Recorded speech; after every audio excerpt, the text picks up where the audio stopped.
Happy Sunday. It is May 4th. May the 4th be with you. All right. This week I have for the blue flame. The blue flame is our first card. Spontaneous awakening, activation, integration time. This is a card of awakening and energetic upgrades. Perhaps you're going through a period of spontaneous awakening, receiving visions and having experiences that are out of the ordinary. In the West, little is known about the process of spontaneous awakening, and it can feel very scary when we're going through it alone. Elsewhere, they can be seen as auspicious experiences, with those going through them being treated with tender care. The blue beings are thought to be activating beings with great potential for healing and upgrading our cellular structures. They appear in moments of extreme awakening, activating as physical Kundalini awakening and deep cellular and DNA healing. Sounds really powerful. Many people glamorize the awakening process. However, in reality, it's much messier and more difficult than most of us believe. We must first let go of what we think we know for sure, limiting beliefs, and how we make sense of the world. This isn't easy. The awakening process, even when it's quote unquote spontaneous, takes a considerable amount of time to integrate, and awakening without integration can leave us feeling very ungrounded. If you're in the midst of an awakening, the process never ends. Treat this time as deeply sacred and give yourself ample space to ground and integrate the extreme changes you're going through. You can say to yourself, I allow myself to surrender to the awakening process that's right for me. I take things slowly and integrate my experience each and every day. The blue flame energy for this week, which also brings in our star ancestors, hidden secrets, lost wisdom, look a little deeper. I'm just going to read from the book today. Secret. Oops. It'd help if I know my ABCs. All right. Hidden secrets, lost wisdom, look a little deeper. The ancients knew much more than we do about our connection with the stars. Their pyramids, temples, and other places of worship created in precise alignment with the stars exist in all corners of the world. What if this ancient wisdom is available for you to uncover now? You're being called to think and listen with your ancient heart and soul, to tap into the part of you that remembers and knows. Secrets are whispered forever in your ears. Hold on. All ancient secrets are whispered forever in your ears. All mystic knowings bloom in your heart. All potent power pumps through your veins. You're being invited to step into your ancient knowingness, to be held by the rememberings of the star ancestors, to look a little deeper. If you're feeling stuck, you're being called to do something different, to change your point of view. So this really ties together with the previous card. You have to lean into your spontaneous awakening, but you also have the full support of your ancestors who are trying to clear away the noise that we hear from being in this 3D reality and return back home. So return to the things that we already know deep down in our hearts and our souls. Okay, so creativity happens when we put together two things that don't belong, when we do the unexpected. So often a creative solution is right in front of us. But because we think the same thoughts and act the same way, we miss what's right out in the open. You're here to remember and uncover ancient secrets and transmissions, technology and wisdom that are so needed on this planet right now. To unlock your soul's memories of a time when we lived in harmony on Earth and one day will again. An activation for you is, I'm ready to remember ancient mysteries and secrets from deep within. All right, Inner Earth. Look at this beautiful card. I want to live there. It's beautiful. You'll survive this. Solutions, new beginnings. Here it is. Inner Earth, also known as Agartha, is believed to be a hidden subterranean world within the planet itself, which is really weird because somewhere they just found a sinkhole, and in that sinkhole, there's literally like a whole undiscovered ecosystem. I'm going to follow up with that story and see what they find. It's really cool. Many ancient cultures mention it in their stories. It said that some of the beings of ancient lost lands, such as Lemuria, Atlantis, and Aryavarta, went there. Hindu and Celtic lore mention caves and entrances to underground worlds.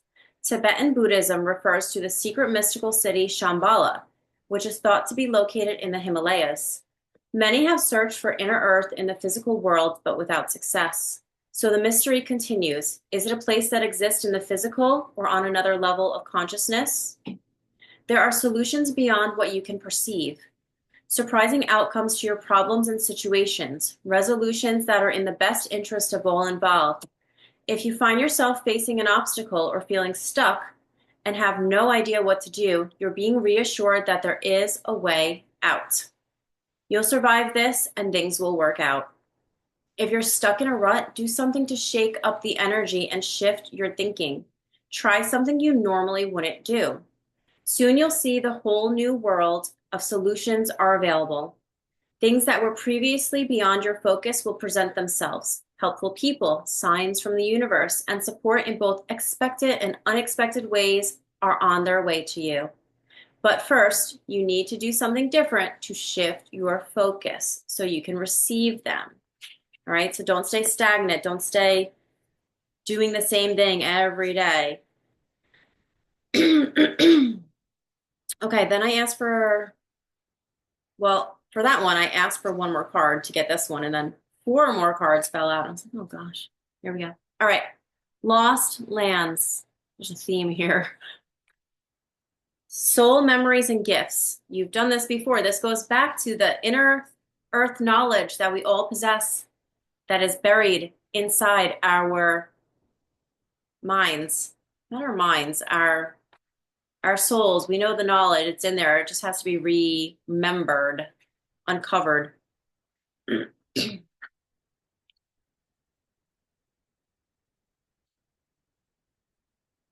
The world is far more ancient than our documented history suggests. As souls, many of us have experienced ancient eras on this planet that were much more advanced than ours today.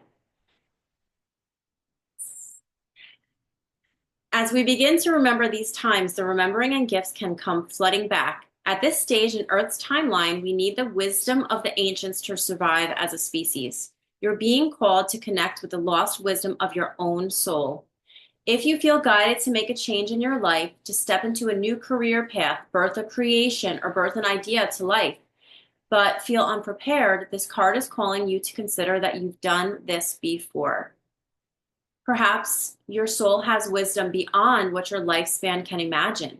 Perhaps the intuitive hits and ideas you've received are divinely guided. Perhaps you've been preparing this whole time. Some think that lost lands exist in the past. Others believe they exist today in a different dimension. I believe these ancient lands also exist in the souls of those who experience them. If this card comes to you, perhaps the wisdom of lost lands such as Lemuria, Atlantis, and Avalon exist within you. I do truly believe that. And through surrendering to the intelligence of your soul, you can unlock the seeds of these ancient lands so we can all learn from our mistakes and usher in a new age. If you are a light worker and you feel called to Lemuria or Atlantis, I do believe that we are part of a larger mission to raise the frequency of this current collective in order to uncover the truth and magic that as a human species has already been.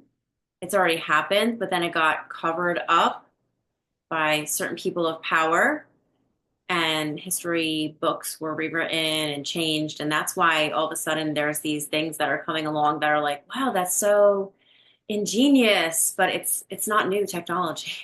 It's new technology. It's not new technology. It's technology that was buried and hidden from the masses. And now it's like, oh, wow, let's play with it. Your starseed activation is I unlock any forgotten wisdom and soul gifts from lifetime past. So it's our job, if you're watching this and you're a light worker and part of this collective, it's our job to not sit back and just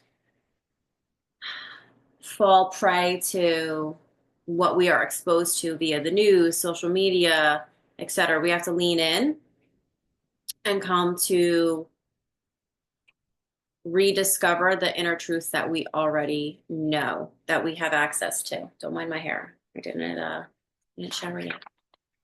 All right, the cosmic heart. I have two more cards. Devotion, potency, make your life a moving prayer. How pretty that is. When you surrender to a state of devotion, you find yourself flowing with all of life. You're being called to refocus your attention deep within to the intelligence of your own heart. Just what I said. To bow with deep reverence to your inner temple, to live your life in devotion to this place, your heart, your inner temple. To make your life one big moving prayer, manifestation. Perhaps you've felt a bit off kilter lately, sensing that the potency of why you're doing things has gotten a little watered down or weak. Perhaps you've forgotten what made you start doing them in the first place. If so, this is your call to take a moment and reconnect with the truth at the very center of your heart, to get back to the essence of what you're about, to devote your life to what you care most about, to turn your gaze deep, deep, deep. There are seasons for harvesting and seasons for sowing. Right now, you're being called to plant your soul's seeds and sing to them with deep devotion, to feed them with sweet waters of your own soul, to lose yourself in the potency of what it is that most expands your heart, to live your life according to what makes you come alive, rather than what everyone else thinks, to make your life one big moving prayer. So, this is where I'm going to remind you that our thoughts carry a frequency. Our thoughts are the energy, and whatever we think, we will experience in our life. And because we're in the 3D energy, there's a delay in seeing it. So if you keep thinking, I'm sick, or crap always happens to me, then that's really what's going to happen to you. You're going to keep bringing that more into yourself. But if you start to think and feel and put in emotions of who you want to be, the future you, then eventually that future you becomes the current you. So you're always kind of projecting forward, right? Now, I don't want you to live in the future because that's not good either, but you have to embody the person you want to become and act like that person through your thoughts. Visualization techniques are really good. And then again, it's like a radio, right? You might hear static, but if you tune the dial, you'll hear a radio station. So you have to, and that's why you're going in deeper. That's why you're going inwards to yourself, because you are in the stillness is where you can find the answers. In the stillness is where you can find the guidance that your soul has for you. It's always there. Just have to be able to tune in. Meditation is wonderful. And I know some people say meditation is so hard, but really, you're never going to quiet your mind, because that's the purpose of our brains, to give us thoughts. And we have over 60,000 thoughts. So you can't just be like, turn them off. All right. It's not going to happen, but you can quiet your mind and go still. And then you get this like beautiful feeling. And then you're connected. And yeah, like for me, I go in and out. I'll be like, ooh, I'm in there. And then I'm like, oh, gotta do the dishes. And then I'll go, and it's just like in and out, in and out. Last card for you, all paths lead home. I feel like this is a full circle reading here. Inner authority, intuition, turn your gaze within. It's normal to look to the external world for answers and guidance. Yep, it's easy, but you don't find them there. What's revolutionary is turning your gaze inward. You're being called to source your guidance from within, to study the terrain of your inner landscape, to develop a reliable relationship with your soul. The more time you spend connecting with your soul, just said this, and guys, I did not pre-read these, I swear, the deeper the connection will become. The challenge for empaths is staying connected without cutting off from the world. The best way to do this is to develop a daily practice that helps you to keep checking in, to draw on the wisdom within and let that be the authority in your life. So we're going to be making decisions from what we feel versus our logical minds. Our logical minds want to keep us safe and they go on repeat. They take the experiences that we had and they determine what is safe for us to do. And that's why when we do things that are new, we feel nervous and uncomfortable because our brains haven't been exposed to those experiences yet. So they don't know if they're safe yet. So that's why things like forming new habits, you have the 21 days, and that's when your brain starts to accept it as safe. Okay. So that's why it's super important to be aware of the difference between what feels right and what we think is right, because we get caught up also with our thoughts with all of the things that we are exposed to, whether it's while we're doom scrolling on social media or watching the news or, our friend tells us about this story, etc. Okay. So it's super important to be able to lean in and listen to the inner guidance that your soul and heart have for you. If this card appears, you may be called to develop or switch up your spiritual practice, to get into the habit of turning your gaze within and getting centered for the day before consuming anything from the outside world, to start from a feeling of at-homeness, and throughout each day to find simple ways to keep coming home. This doesn't mean switching off from the realities of today's world. We need as many conscious people as possible living with their eyes wide open. Rather, it's a call to start your day from a place of connectedness, grace, and devotion. So when you go out into the world and when you let the world in, you do it from an unshakable state of being, a state where you draw your strength, authority, and guidance from a place deep, deep within. Mom, how can you do that? Isn't that cool? Say hi. Hi. Put your head up a little bit. Hi. Hi. Mm. Mom, can you go give me some pasta? Sure, in a minute. All right. I can't wait for you. Okay. All right. So this is funny because this is what I was literally just thinking this morning. I was listening to a podcast and it had an episode about this. I'm not going to share all the details, but it basically was saying the importance of starting your day. And I've been teeter-tottering a little bit around this, and I've kind of been talking about it, but not doing it. But the act of having a morning practice, the act of having a morning ritual. And so it's funny that it's like you need to do this. So for me, I don't want to say try, because when I say try, I'm not going to do it. It's like as a mom, you'll say, we'll see, and that's a no. But so I'm going to warm up to the idea. I hope you all have a blessed week. This was your guided inspiration for the week of May 4th. I hope you have a beautiful week. I hope you can take in some of these messages and then they make sense to you. I do believe in divine timing. So if you're seeing this at a different time, that's okay. These energies and these messages are still for you.